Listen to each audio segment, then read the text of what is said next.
नमस्कार दोस्तों।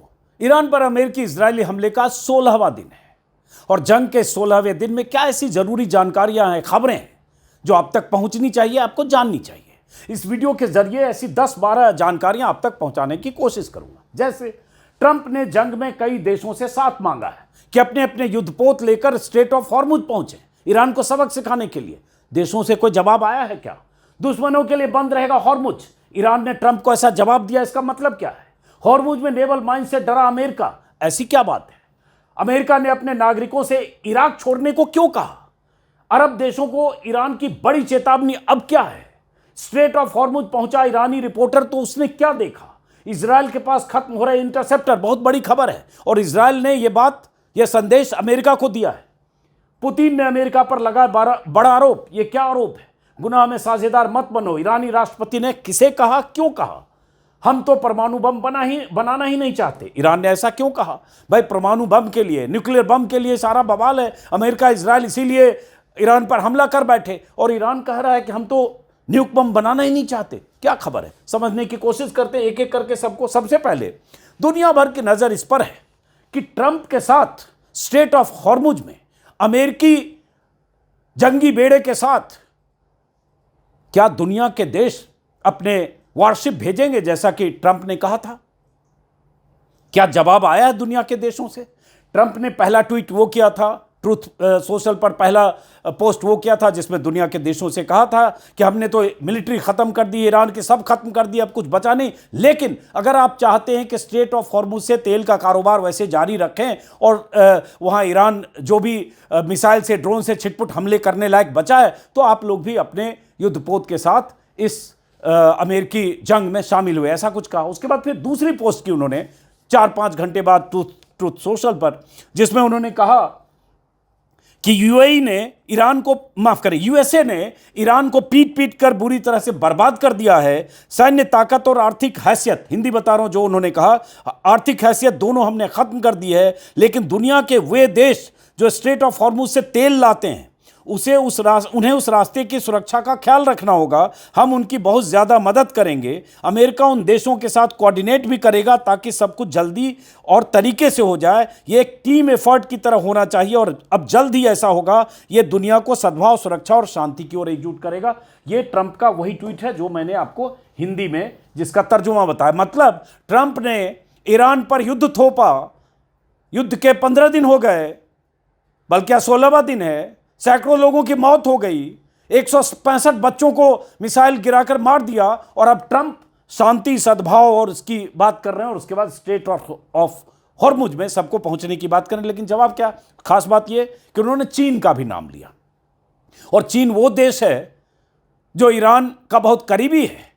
जिस खार्क आइलैंड पर अमेरिका ने हमला किया था कल तड़के, उस आइलैंड पर जो तेल एक्सपोर्ट की फैसिलिटी है ईरान की, जहां से ईरान का 90% तेल एक्सपोर्ट होता है, उस 90% का 90% तेल चीन लेता है और चीन सबसे बड़ा स्ट्रेटेजिक पार्टनर है। लेकिन उन्होंने चीन से भी अपील की। खैर, चीन का जवाब तो ना आना है ना आएगा। ईरान ने क्या कहा है ट्रंप के इस बयान पर, उस पर आगे आते हैं। लेकिन उसके पहले जो जानकारी आ रही है उसके मुताबिक चीन तो कहीं से नहीं आने वाला। मैंने कहा ही आपको, जापान की रूलिंग पार्टी के पॉलिसी चीफ ने कहा है कि ऐसा करना जो ट्रंप ने कहा है वो संभव हो सकता है, लेकिन इसके लिए लीगल थ्रेशोल्ड बहुत ऊंचा है, बहुत आसान नहीं है। उन्होंने ये बात जापान के पब्लिक ब्रॉडकास्टर एनएचके से कही। जापान अपने पोस्ट वॉर कॉन्स्टिट्यूशन के कारण सेना को तभी डिप्लॉय करता है जब देश के अस्तित्व को खतरा हो। इसके लिए सरकार को 2015 सिक्योरिटी लॉ लागू करना पड़ेगा, जिसका अब तक इस्तेमाल नहीं हुआ। मतलब यह जापान आसानी से नहीं कर सकता। उनकी संवैधानिक बाध्यता उन्हें अनुमति नहीं देती कि अपनी वारशिप भेज दे स्ट्रेट ऑफ हॉर्मुज में अमेरिकी फ्लीट के साथ या अमेरिकी फ्लीट के सपोर्ट में। यह जापान से खबर आई है। फ्रांस अभी स्ट्रेट ऑफ हॉर्मुज की सुरक्षा के लिए एक गठजोड़ बनाने की कोशिश कर रहा है, लेकिन फ्रांस के हवाले से पक्के तौर पर जानकारी नहीं है। कुछ मीडिया जो मिडिल ईस्ट, वेस्ट एशिया के मीडिया के हवाले से आ रहा है, फ्रांस भी इसके लिए अभी तैयार नहीं, अभी टिल नाउ। यूके भी अपने एलाइज के साथ बात कर रहा है, लेकिन युद्धपोत भेजेगा कि नहीं इसके बारे में जानकारी नहीं। साउथ कोरिया के बारे में अभी जानकारी नहीं। लेकिन ट्रंप ने अगर इस तरह से कह दिया कि अपने अपने वारशिप लेकर भेजो, और वो भी इसी ट्वीट में, अगर वो ये भी कहते, इसी ट्वीट, बार बार बोलता हूं, दरअसल उनका एक अपना सोशल मीडिया अलग प्लेटफॉर्म है जिस पे पोस्ट करते हैं, जब वो बार बार कहते हैं कि 100% हमने उनकी जो मिलिट्री पावर और पूरी फैसिलिटी को खत्म कर दी, तो फिर अमेरिका को जरूरत क्या है बाकी देशों की मदद की, ये सवाल है। जब ईरान के पास कुछ बचा ही नहीं है, उनके पास कुछ मिसाइलें हैं, कुछ ड्रोन हैं जिसका जिक्र ट्रंप ने किया, तो फिर आपकी वारशिप इतनी बड़ी है, आपका फ्लीट इतना बड़ा है, 7th फ्लीट से लेकर ना जाने क्या क्या यूएस के पास, और कल खबर आई कि 2500 मरीन रवाना हो गए वेस्ट एशिया की तरफ स्ट्रेट ऑफ हॉर्मुज में मोर्चा के लिए, तो फिर ट्रंप ऐसी बात कर क्यों रहे? उन्हें दूसरे देशों की जरूरत क्या है? क्या वो दूसरे देशों को भी इस वार में घसीटना चाहते हैं, ये कहकर कि यहां से तेल तुम भी लेते हो तो तुम भी अपने वारशिप भेजो? तो ये सारे सवाल हैं। अब जो जवाब आया है, ईरान की तरफ से जवाब आया, हमारे दुश्मनों के लिए हॉर्मुज बंद है। ईरान ने कहा है, जो विदेश मंत्री है उनका जवाब आया है कि हॉर्मुज केवल हमारे दुश्मनों के टैंकरों और जहाजों के लिए बंद है। देखिए, ईरान का ये जवाब है कि सिर्फ हमारे दुश्मन के लिए बंद हैं, और उनके लिए जो हम पर हमला कर रहे हैं, और उनके सहयोगियों के लिए, बाकी सभी के लिए गुजरने में कोई दिक्कत नहीं। बेशक उनमें से कई लोग अपनी सुरक्षा चिंताओं के कारण वहां से गुजरना पसंद नहीं करते, इसका हमसे कोई संबंध नहीं। मतलब अराक्ची ने कहा कि हमारे दुश्मनों के लिए बंद है, मतलब अमेरिका के लिए बंद है, इजराइल के लिए बंद है, और अगर कोई उनका सहयोगी देश है, बाकी अगर कोई जा रहा है तो उन्हें कोई रोकने वाला नहीं है, वो अपनी सुरक्षा की वजह से नहीं जा रहे, अराक्ची ने कहा। लेकिन साफ कह दिया कि अमेरिका और इजराइल के लिए बंद है, और अमेरिका की सबसे बड़ी समस्या यह है कि कैसे स्ट्रेट ऑफ हॉर्मुज के रास्ते को सेफ पैसेज में तब्दील करें, उन खतरों को दूर करें, और यह सबसे बड़ी चुनौती है। अमेरिकी अखबारों में पन्ने के पन्ने रंगे जा रहे हैं कि कैसे ट्रंप यहां फंस गए, 15-16 दिन जंग के हो रहे हैं और ईरान घुटने टेकने को तैयार नहीं, और अब ट्रंप को बहुत बड़ी अमेरिकी मिलिट्री ताकत, नेवी, एयरफोर्स सबको वहां डिप्लॉय करने की नौबत आ रही। अराक्ची का एक और बयान है, उन्होंने कहा कि मदद की भीख मांग रहा है अमेरिका। उन्होंने कहा कि जिस सिक्योरिटी अम्ब्रेला का बहुत प्रचार किया गया, वह दरअसल जगह जगह से छलनी हो गया, और खतरों को रोकने के बजाय उन्हें आमंत्रित किया जा रहा। अब अमेरिकी हॉर्मुज को सुरक्षित बनाने में चीन और दूसरे देश की मदद की भीख मांग रहे हैं। अराक्ची ने ट्वीट किया था कि अब चीन, रूस और दूसरे, माफ करें, यूएसए, चीन और दूसरे देश की भीख मांग रहे हैं। जाहिर है, खास बात यह है जो ईरान का ये बयान है। अराक्ची ने एक टेलीविजन चैनल के साथ बातचीत करते हुए विदेश मंत्री अब्बास अराक्ची ने कहा कि रूस और चीन हमारे स्ट्रेटेजिक पार्टनर हैं। इन दोनों देशों के साथ हमारा राजनीतिक, आर्थिक और यहां तक कि सैन्य स्तर पर अच्छा सहयोग है। इन देशों के साथ हमारा क्लोज कोऑपरेशन रहा है और आज भी है। मतलब साफ साफ ईरान कह रहा है कि चीन तो हमारा दोस्त है। रूस के बारे में खबरें लगातार 10 दिनों से आ ही रही है कि रूस इनको पर्दे के पीछे से, हालांकि चीन के बारे में भी, कि किस तरह से ईरान को मदद कर रहा है स्ट्रेटेजिक तौर पर, इंटेलिजेंस के तौर पर, इंटरसेप्ट करने के तौर पर, अमेरिकी सैन्य ठिकानों के बारे में स्पेसिफिक जानकारी के तौर पर, सैटेलाइट इमेज से लेकर, और तमाम तरह के सपोर्ट की बात आ रही है कि रूस कर रहा है और चीन भी कर रहा है। तो ईरान ने डंके की चोट पर कहा कि ये तो हमारे दोस्त हैं, चीन और रूस, और आप चीन से भी कह रहे हो कि अपने युद्धपोत भेजो वहां पे जहां ईरान अड़ा है कि हम स्ट्रेट ऑफ हॉर्मुज से अमेरिका को नहीं गुजरने देंगे। ये अराक्ची ने कहा। अमेरिकी एक ईरानी एक कमांडर, IRGC के नेवी कमांडर की तरफ से बयान आया है कि अमेरिका ने झूठा दावा किया है कि उसने ईरान के नौसेना को तबाह कर दिया। यह भी झूठा दावा है कि तेल टैंकरों को सुरक्षा देते हुए साथ ले जा रहे हैं। अब वे अन्य देशों से अतिरिक्त सैन्य मदद मांग रहे हैं। हम याद दिलाना चाहते हैं कि स्ट्रेट ऑफ हॉर्मुज अभी तक बंद नहीं किया गया है, इसे केवल नियंत्रित किया जा रहा है, मतलब कंट्रोल किया जा रहा है। यह ईरान की तरफ से कहा गया, मतलब बार बार कि हम अमेरिका और इजराइल और उनके सहयोगी देशों को रोक रहे हैं, बाकी किसी को नहीं। यह बयान है। उसके बाद एक वीडियो वायरल हुआ है, यह मैं चाहता हूं आप देखिए। यह स्ट्रेट ऑफ हॉर्मुज है और वहां एक ईरानी रिपोर्टर पहुंचा है। तो क्या देखा?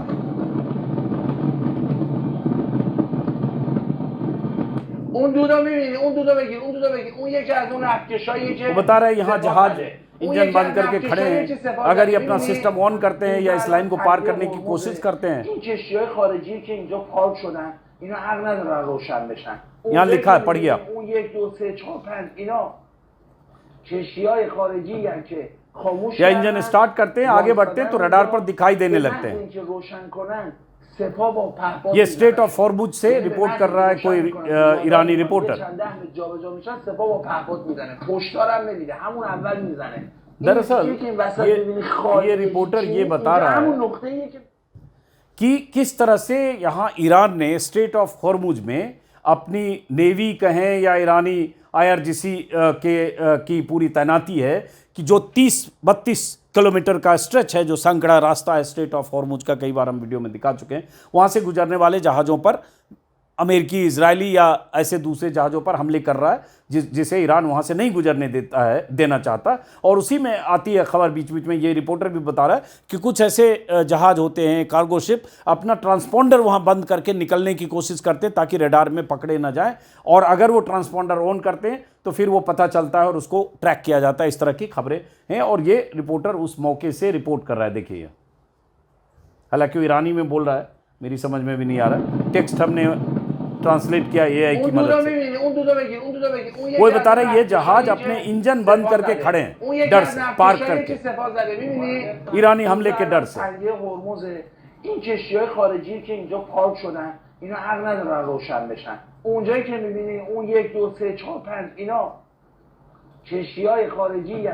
जैसे इंजन स्टार्ट करके आगे बढ़ते हैं तो रडार पर दिखाई देने लगते हैं। तो ये स्ट्रेट ऑफ हॉर्मुज की स्थिति है, और ये स्ट्रेट ऑफ हॉर्मुज है जिसकी तस्वीरें आप कई बार देख चुके होंगे, जिसमें ये हिस्सा है जो संकड़ा हिस्सा है और इधर ईरान की पूरी तैनाती है। ये पूरा ईरान का इलाका है, यह ओमान की खाड़ी है, ये बहरीन, कतर और यहाँ सऊदी अरेबिया है और पर्सियन गल्फ है इधर। अब यहाँ पे यही छोटा सा इलाका है जो 33 किलोमीटर इसकी चौड़ाई है, और यहीं से जहाज जब गुजरते हैं तो यहीं ईरान के निशाने पर होते हैं, और यहीं ईरान ने इस स्ट्रेट ऑफ हॉर्मुज को समुद्री जंग का मैदान बना दिया है और अब अमेरिका उसी को खाली कराना चाहता है। अब अमेरिका को क्या डर है, यह अमेरिकी अखबार लगातार छाप रहे हैं पिछले 3 दिनों से। अमेरिका के तमाम अखबारों में खबर छप रही है कि स्ट्रेट ऑफ हॉर्मुज में ईरान नेवल माइंस बिछा सकता है। ईरान के पास नेवल माइंस की तादाद इतनी ज़्यादा है, समुद्री सुरंग, बारूदी सुरंग, जिसका इस्तेमाल कर सकता है, और यही अमेरिका को डर और चिंता है। और यही बात ट्रंप ने कहा भी था कि अमेरिका ने ईरान की सारी ताकत बर्बाद कर दी, खत्म कर दी, लेकिन वो माइंस या ड्रोन का हमला कर सकते हैं। हालांकि ये कहने की बात है, अगर ईरान की ताकत खत्म हुई होती तो पिछले 5-7 दिन से जितनी ईरान बमबारी कर रहा है, मिसाइलें दाग रहा है, वो ना कर पाता। तो CBS न्यूज़ में जो जानकारी उसके मुताबिक स्ट्रेट ऑफ हॉर्मुज में ईरान बारूदी सुरंगें बिछाने के लिए छोटी नौकाओं का इस्तेमाल कर रहा है। ईरान के पास इसको थोड़ा बड़ा कर देते हैं जिससे आपको समझने में आसानी हो। ईरान के पास मौजूद नेवल माइंस के सटीक भंडार की जानकारी नहीं है, लेकिन इनकी संख्या लगभग 2000 से 6000 हो सकती है। नेवल माइंस ईरान, चीन या रूस में बने हो सकते हैं। तो ये भी खबर है कि जो नेवल माइंस हैं, जो बारूदी सुरंग हैं, वो रूस, चीन और बाहर दूसरे देशों से भी बने हो सकते हैं। साथ में ईरान के पास अपनी टेक्निक तो है, और यही चिंता अमेरिका को है कि सारी तैयारी के बाद कहीं समुद्र में सुरंग बिछा के रखे या बिछा दे तो फिर कैसे मुकाबला करेंगे। और अगर अमेरिकी जवानों की, मरीन की मौत होती है तो बहुत बड़ी बात होगी। इसलिए अमेरिका अब दुनिया के देशों को उकसा रहा है कि आप भी यहाँ हो। इस बीच अमेरिका की चिंता ये है कि जिस तरह से ईरान ने वेस्ट एशिया के देशों में जो मिलिट्री बेस हैं या अमेरिकी बेस हैं या एम्बेसीज हैं, उसको कैसे टारगेट किया है, उससे लगातार लगभग 10 से 11 देशों से वहाँ के दूतावास लगभग खाली हो चुके हैं। 40,000 से ज़्यादा अमेरिकी लौट चुके हैं। तो एक वीडियो वायरल हुआ है, ये बगदाद में अमेरिकी ठिकाने पर FPV ड्रोन से हमला हुआ है। अभी ड्रोन हमले की तस्वीर है, पहली बार यह आया। जो ड्रोन हमला कर रहा है वही ड्रोन वीडियो भी कैप्चर कर रहा है, और ये वीडियो कोई आदमी जो ऑपरेट कर रहा है उसके पास ये वीडियो पहुंच रहा होगा। तो ये कहा जा रहा है कि अमेरिकी बेस पर ये ड्रोन हमला हुआ, और ये बगदाद इंटरनेशनल एयरपोर्ट के पास है, और उसके बाद एक ड्रोन आता है और एक इमारत से टकराता है। ये देखिएगा, इसमें दिखेगा। अब ये वीडियो जब से आया तब से लग रहा है कितना, और हालांकि ये कहा जा रहा है कि वहाँ का इस्लामिक रेसिस्टेंट ग्रुप है, उसने हमला किया है इराक में, जो एक तरह से ईरान के सपोर्ट में। अब ये देखिए, ये ड्रोन ऐसे चलेगा और उसके बाद जाके वहां ये आके चलता हुआ ड्रोन है, लगभग 2 मिनट का वीडियो है। उसके बाद ये ड्रोन आके बिल्डिंग से टकराता है जो बगदाद में अमेरिकी दूतावास है जो किले की तरह है, उसी में हेलीकॉप्टर है, उसी में सिक्योरिटी के ज़बरदस्त इंतजाम, यहाँ तक देखिए उसके ऊपर जा रहा है। और ये बगदाद में जो इतनी सुरक्षा के इतने इंतज़ाम हैं इस दूतावास के लिए, चूँकि इराक में लंबी लड़ाई लड़ी है, अमेरिका ने सद्दाम को निपटाया और उसके बाद भी उनके इंटरसेप्टर्स, रडार सिस्टम इस ड्रोन को इंटरसेप्ट भी नहीं कर पाए, ड्रोन को गिरा भी नहीं पाए, बल्कि ड्रोन जाकर गिरा वहाँ पे बगदाद में दूतावास में करें, हेलीपैड के पास या हेलीकॉप्टर के पास। इसका मतलब क्या वहाँ पहले न्यूट्रलाइज किया जा चुका बगदाद में ईरानी दूतावास के रडारों को, जैसा ईरान बार बार दावा कर रहा है कि 17 साइट पर, ये अमेरिकी अखबारों में भी खबर छप रही, 17 ऐसी साइट्स हैं वेस्ट एशिया में जो साइट्स, अमेरिकी साइट्स को ईरानी मिसाइलों ने या ड्रोन ने पूरी तरह से तबाह किया है। तो ये आया है। अब इसमें इजराइल की तरफ से, माफ करें, यूएस की तरफ से जो, इसके बारे में मैं जरा देख रहा था कि ये FPV first person view drone क्या होता है, जिस ड्रोन की तस्वीर दिखा रहा है। इसके बारे में कहा जा रहा है कि जो आदमी ड्रोन ये ऑपरेट कर रहा है जहां से भी है, वो अपने आंख पे चश्मा जैसा कुछ लगा रखा होता है या उसके हाथ में सिस्टम होता है, उससे वो स्क्रीन पर उस ड्रोन को देख सकता है। जैसे गेम, कई ऐसे गेम खेलते हैं जिसमें ऐसे बड़ा सा चश्मा होता है, उसमें भी दिख सकता है और स्क्रीन पर भी दिख सकता है। फर्स्ट पर्सन व्यू कहते हैं, मतलब वो व्यक्ति देख सकता है। ड्रोन के आगे कैमरा लगा होता है और उस कैमरे से वो लाइव सिग्नल भेज रहा होता है उस शख्स को, वहाँ से वो गॉगल्स के थ्रू या स्क्रीन के थ्रू देख सकता है और उसके बाद वहीं से ड्रोन को कंट्रोल करता है। इसका इस्तेमाल रसिया यूक्रेन वार में भी हुआ और बहुत महंगा ड्रोन नहीं है, लेकिन सवाल ये उठता है कि यूएस का जो इंटरसेप्टर है, रडार सिस्टम है, वो इस ड्रोन को इंटरसेप्ट नहीं किया। उसी का नतीजा ये है कि न्यूयॉर्क टाइम्स में खबर छपी है। खबर पहली बार 14 तारीख को छपी और उसके बाद इसको अपडेट किया गया आज ही 15 तारीख को, जिसमें है US tell citizens to leave Iraq after second attack on embassy. Embassy पर दूसरी बार अटैक होने के बाद वहाँ जो यूएस नागरिक हैं उनको छोड़ने के लिए कहा गया है, वहाँ से चले जाएं। ये कहा गया है कि मिलिशिया समूहों ने ये अमेरिका से जुड़े ठिकानों पर कई हमले किए हैं, जिसमें डिप्लोमेटिक ऑफिस, अमेरिकी जो कंपनियां हैं, विदेशी नागरिक, उन सब को टारगेट किया जा रहा है। जो होटल में हैं उन्हें भी खतरा है। इसलिए सलाह दिया गया है कि अमेरिकी नागरिक पड़ोसी देशों में सड़क मार्ग से यात्रा करके निकलें। व्यावसायिक उड़ानें फिलहाल संचालित नहीं हो रही और चेतावनी ये भी दी गई है कि बगदाद स्थित दूतावास या उत्तरी इराक के इरबिल में अमेरिकी वाणिज्य दूतावास में आने की कोशिश न करें। ये इतना पैनिक अमेरिका को है अपने नागरिकों को लेकर, ऐसे ड्रोन हमले को लेकर। इस तरह की खबर न्यूयॉर्क टाइम्स में छपी है। उसके बाद एक सेमाफोर करके एक वेबसाइट है, उसमें एक खबर छपी है। ये बहुत बड़ी खबर है। अगर देखें, ये ऐसी खबरें तब भी आई थी पिछले साल जून में जब 12 दिन की जंग चली थी।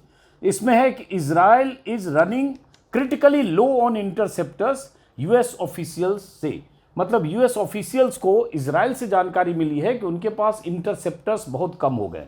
ये खबर छपी है। व्हाइट हाउस करस्पॉन्डेंट ने ये खबर लिखी है, आज ही 15 तारीख को खबर छपी है। अब इस खबर में क्या है? इस खबर में यह है कि अमेरिकी जर्नलिस्ट ने लिखा है कि इजराइल ने अमेरिका को बताया है कि उनके पास बैलिस्टिक मिसाइलों को रोकने वाले इंटरसेप्टर्स तेजी से खत्म हो रहे हैं और इजराइल ने यह भी बताया है कि इससे इन मिसाइलों को रोकना मुश्किल हो रहा है। ईरान के साथ लगातार चल रहे युद्ध के कारण पहले एंटिसिपेट नहीं किया था जितना लगातार ये हमले हो रहे हैं। उसके बाद पहले एक मिसाइल के साथ कम ड्रोन भेजे जाते थे, अब एक मिसाइल के साथ कई ड्रोन भेजे जा रहे हैं। कुछ मिसाइलों में क्लस्टर म्यूनिशन भी जोड़े जा रहे हैं, मल्टी वारहेड, और इसलिए हर हमले में ज़्यादा इंटरसेप्टर दागने पड़ते हैं, जिससे स्टॉक खाली हो रहा है, स्टॉक खत्म हो रहा है। हालांकि अमेरिकी अधिकारियों ने इसी रिपोर्ट में बताया कि अमेरिका के पास अभी पर्याप्त इंटरसेप्टर हैं, लेकिन युद्ध लंबा चला तो अमेरिका पर यह दबाव बढ़ सकता है। और जैसा कि हुआ, अमेरिका का थॉट जैसा radar system, air defence system तबाह हुआ इसी ईरानी हमले में। तो ये सब इसमें है। ईरान 3-4 तरह के इंटरसेप्टर यूज़ करता है जिससे अपने बचाव करता है, और ये लगातार दुनिया में हवा भी बनाया गया, जिसमें अमेरिकी थॉट सिस्टम है, डेविड स्लिंग है, माफ़ करिए, आयरन डोम है, एरो मिसाइल है। तो ये इंटरसेप्टर्स की कमी इजराइल पिछली बार भी जूझ रहा था और इस बार फिर है। और ये ईरान की स्ट्रेटजी के तौर पर बहुत सारे एनालिस्ट मानते हैं कि ईरान जानबूझकर इतने ड्रोन दाग रहा है ताकि इंटरसेप्टर्स खत्म हो। इंटरसेप्टर्स की कीमत एक ड्रोन की कीमत से कई गुना, सैकड़ों ने हजारों गुना होती है, और ये ईरान की रणनीति। तो ये इजराइल से खबर है।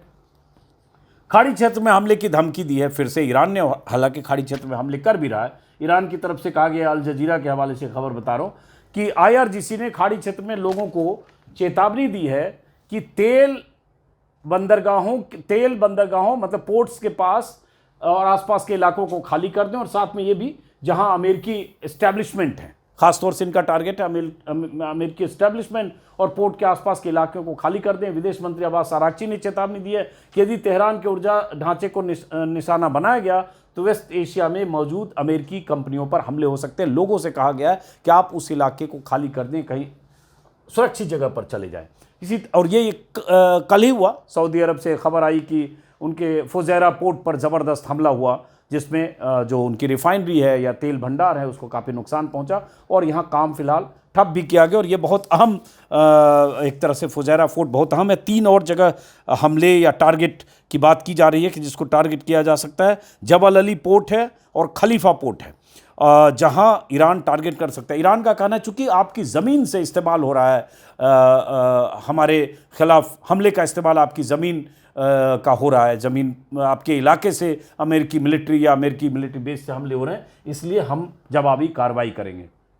उसके बाद ये एक बयान देख रहा हूँ अराक्ची का कि जिसमें कल उन्होंने कहा था अमेरिकी हमले के बाद खार्ग आइलैंड पर कि अमेरिका ने यही ईरान की नाराज़गी की सबसे बड़ी वजह है और इसलिए ईरान बार बार अब टारगेट UAE में मिलिट्री ठिकाने को या UAE के पोर्ट को करने लगा है। अराक्ची ने कहा कि ईरान के खार्ग आइलैंड पर हमला कम रेंज वाले रॉकेट सिस्टम से किया गया है। अमेरिका ने हमारे पड़ोसियों की ज़मीन से किया है। रॉकेट से हमला करने के लिए पड़ोसियों की ज़मीन का इस्तेमाल हमें बिल्कुल मंजूर नहीं। इन हमलों को हमारी सेना ने ट्रैक किया था और ये साफ है कि UAE से दागे गए हैं। UAE में 2 जगहों का नाम लिया गया है और दुबई के पास बहुत कोई ऐसी जगह है जहाँ से दागे गए हैं। ये बहुत ख़तरनाक है कि हमारे खिलाफ रॉकेट लॉन्चर के लिए ज़्यादा आबादी वाले इलाकों का इस्तेमाल कर रहे हैं और चूंकि वो इस्तेमाल कर रहे हैं UAE की ज़मीन का अमेरिका कर रहा है, इसलिए हम जवाबी कार्रवाई करेंगे, यही चेतावनी दी। IRGC ने इजराइल समेत इराक और कुवैत के 3 अमेरिकी बेस पर हमला करने का दावा किया। ये खबर भी आई है, ये खबर भी मैं देख रहा हूँ, आपको बता रहा हूँ, ये इजराइल के हवाले से है। अलग अलग जो खबरें हैं लगातार वो मैं आपको पहुँचाने की कोशिश कर रहा हूँ। उसके बाद अमेरिकी गुनाह में साझेदार मत बने, ये ईरानी राष्ट्रपति मसूद पेजेश्कियन ने एक वीडियो ट्वीट किया है, जो वीडियो उन बच्चियों पर एक फिल्म जैसी है, शॉर्ट फिल्म कहें या जो भी है, कोलाज कहें, जो बच्चियां 165 बच्चियां प्राइमरी गर्ल्स स्कूल में अमेरिकी हमले में बच्चियां मारी गई थी, उनका वीडियो ट्वीट करते हुए उन्होंने लिखा है, खुद को विश्व शांति का दावेदार बताने वाले शख्स ने स्कूलों, अस्पतालों, स्टेडियमों और सभ्यता की धरोहरों को बेरहमी से हमलों का निशाना बनाया। उसने मीनाब में 160 से अधिक छोटे बच्चों का नरसंहार कर दिया। इस क्रूरता को देखकर चुप रहने वाले अनजाने में ही इस गुनाह में साझेदार बन सकते हैं। मतलब जो लोग अमेरिकी हमले या इस क्रूरता पर चुप हैं वो भी अमेरिका के इस क्राइम में, गुनाह में शामिल हैं। ये मसूद पेजेश्कियन ने ये वीडियो दिखाते मतलब ट्वीट करते हुए उन्होंने कहा, एक छोटा सा वीडियो। खैर, उसके बाद ट्रंप ने रूस और यूरोप को जंग में घसीटा। ये पुतिन ने कहा है कि अमेरिका ने जानबूझकर रूस और यूरोप को झगड़े में घसीटा है, हमारे और यूरोप के बीच दरार डाल दी है। आज के यूरोपियन नेताओं की रीढ़-विहीन पीढ़ी उनका सामना नहीं कर सकती क्योंकि सब यूएस पर बहुत ज़्यादा निर्भर हैं। मीडिया, इकॉनमी और पॉलिटिक्स सब यूएस पर टिका है। और काफ़ी इन्होंने खिंचाई की है यूरोपियन लीडर्स की कि यूरोपियन लीडर्स कैसे अमेरिका पर पूरी तरह से डिपेंड कर रहे हैं। तो एक ये रूस की खबर है। और उसके बाद मैं आता हूँ वापस, जो अराक्ची चूँकि सबसे अधिक मुखर होकर लगातार उनके बयान आते हैं, तो हम वापस आते हैं। अराक्ची ने का एक बयान मैं देख रहा हूँ एक टेलीविज़न चैनल पर, उन्होंने ये भी कहा है कि MS नाउ नेटवर्क को कि जेनेवा में हमारी बातचीत लगभग अच्छी दिशा में जा रही थी और उसके बाद अचानक अमेरिका ने कैसे जंग का फैसला किया, उसी में उन्होंने कहा कि मैंने कभी नहीं कहा कि हम परमाणु बम बनाना चाहते हैं, मैंने सिर्फ इतना कहा था कि हमारे पास 60% एनरिच्ड किया गया 440 किलोग्राम यूरेनियम है। यह कोई गोपनीय बात नहीं है, यह international atomic energy agency IAEA की रिपोर्ट में दर्ज है। मैंने ये भी कहा था कि अगर इस सामग्री को और एनरिच किया जाए तो आपके अपने विशेषज्ञों के मुताबिक इससे 10 परमाणु बम बनाए जा सकते। जो खबर बीच बीच में आती है कि इतने उनके पास एनरिच्ड यूरेनियम थे कि उनको और एनरिच करके 10 न्यूक बम बना सकते, वही उन्होंने कहा। लेकिन ईरान अब कह रहा है कि नहीं, हमारा मकसद न्यूक्लियर बम बनाने का नहीं था, परमाणु बम बनाने का नहीं था। उसी में उन्होंने कहा कि मैंने ये जोर देकर कहा, जेनेवा की मीटिंग का हवाला दे रहे हैं कि हम इस सामग्री को सौंपने के लिए तैयार हैं, इसे डाइल्यूट करने के लिए तैयार हैं और इसके इनरिचमेंट लेवल को कम करने को तैयार हैं। ये कह रहे हैं कि जेनेवा में जो मीटिंग हुई थी जंग के ठीक पहले, ऐसा लगा था कि समाधान निकल सकता है, कोई डील हो सकती है, कोई बात हो सकती है, और उसी बीच अचानक अमेरिका ने हमला किया। तो उसी में उन्होंने कहा कि मुझे पता नहीं, शायद जानकारी की कमी की वजह से या फिर इसलिए, पता नहीं ट्रंप क्यों इस तरह से आक्रमण को सही ठहराने के लिए ट्रंप ने हमला किया। और उन्होंने कहा कि मुझे उम्मीद है कि 26 जनवरी को जेनेवा में वास्तव में क्या हुआ था इसकी सच्चाई जल्द से जल्द जनता के सामने आएगी। हम समझौते के बहुत करीब पहुंच गए थे, ये अराक्ची ने कहा कि जेनेवा में डील के पास पहुंच गए थे और उसके बाद भी डील नहीं हो पाई, और उसके बाद अमेरिका ने बहाना खोजा उस डील से एग्जिट करने का, और उसके बाद अमेरिका ने हमला किया जो 28 फरवरी को हमला हुआ। तो इस तरह की बहुत सारी खबरों के बीच फिर कहूँगा अमेरिकी अखबारों ने ट्रंप की धज्जियाँ उड़ा रखी है। लगातार अमेरिका के अखबारों में खबरें छप रही है कि कैसे ट्रंप इस जंग में फंस गए हैं। बहुत खबरें छप रही है कि एग्जिट का रास्ता ढूंढ रहे हैं। कुछ खबर छप रही है कि इसलिए वो बार बार कह रहे हैं कि वहाँ की पूरी मिलिट्री को हमने फिनिश कर दिया, 100% फिनिश कर दिया, अब तो कुछ ईरान के पास बचा ही नहीं। नेवी और एयरफोर्स और मिसाइल सिस्टम सब हमने तबाह कर दिया, उनके सारे लॉन्चिंग पैड सब तबाह कर दिए, ताकि कल को उन्हें लगे इससे निकल पाएँ तो वो कहें कि हमने ये सब अचीव किया। लेकिन अब पेच स्ट्रेट ऑफ हॉर्मुज में फंसा है, क्योंकि वहाँ से ईरान अब अमेरिकी तेल टैंकर्स को या कार्गो शिप को नहीं जाने दे रहा है, या अमेरिका के जो समर्थक हैं इजराइल और बाकी, जैसा कि ईरान कह रहा है। तो सवाल ये उठता है कि अब बिना स्ट्रेट ऑफ हॉर्मुज की लड़ाई लड़े, बिना ईरान को स्ट्रेट ऑफ हॉर्मुज में, या तो अमेरिका ईरान को शिकस्त देकर मजबूर करता है कि स्ट्रेट ऑफ हॉर्मुज को फ्री करे, वो सेफ पैसेज हो, वहाँ ईरान जो हमले करने और कंट्रोल करने की धमकी दे रहा है उससे ईरान पीछे हटे, और या फिर क्या हो, इसके लिए इंतजार करना पड़ेगा। लेकिन बहुत बड़ी चुनौती अमेरिका के लिए अब स्ट्रेट ऑफ हॉर्मुज है। इसलिए मैंने यहाँ लिखा है जंग का समुद्री मैदान बनेगा हॉर्मुज। और दुनिया के देशों की प्रतिक्रिया क्या होती है, दुनिया के देश क्या इस लड़ाई में सामने आते हैं, इसके लिए भी अभी 48 घंटे 72 घंटे इंतजार करना पड़ेगा। तो फिलहाल इस वीडियो को हम यहाँ ख़त्म करते हैं। मुलाकात होती रहेगी। नमस्कार।